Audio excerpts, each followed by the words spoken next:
saxaabi la yiraahdo Abdullah ibn Muqaffal Allah ka raali noqday markii uu la fariistay Nabiga sallallahu alayhi wasallam waxa wajigiisa ka muuqan jirtay murugo iyo tiiraanyo weyn. Nabiga ayaa weydiiyay sababta murugadiisa aan kala go'o lahayn. Waxa uu yiri rasuulkii Ilaahayow, waagii jaahiliyada islaamka ka hor waxaan ka tagay xaaskayga iyadoo oo xaamilo ah. Waxaan u baxay safar dheer soo mana noqonin waqti dheer ka bacdi. Waan soo laabtay mise waxaan xaaskayga ii dhashay gabar oo aan arkay iyadoo la ciyaaraysa wiilal yaryar ah. Waxa ka muuqday qurux wanaag, waxay ahayd khayr qabta yar oo qaali ah oo qaaya badan oo qurux loo dhameeyay. waan soo qaaday oon u keenay hooyadeed waxaana ku iri u qabay khayr qabtadan iyadoo og hooyadeed inaan nolol ku xabaalayo oon dilayo.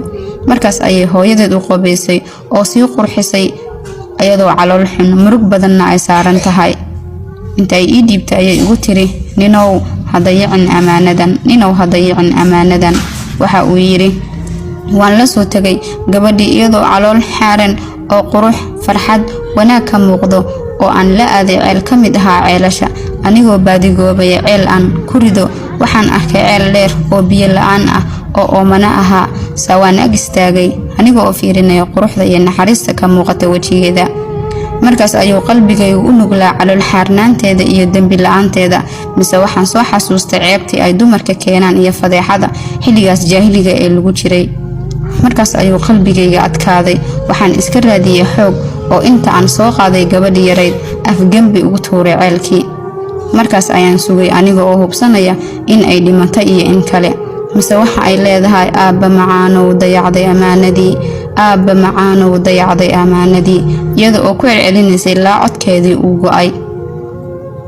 wallaahi rasuulkii Ilaahayow markii aan soo xasuusta dhacdadaas waxa ifuule hammi iyo murugo oo aan jeclaystaa inaan ahaado mid dhinto oo aragiisa la waayo hadii uusan islaamka jirin.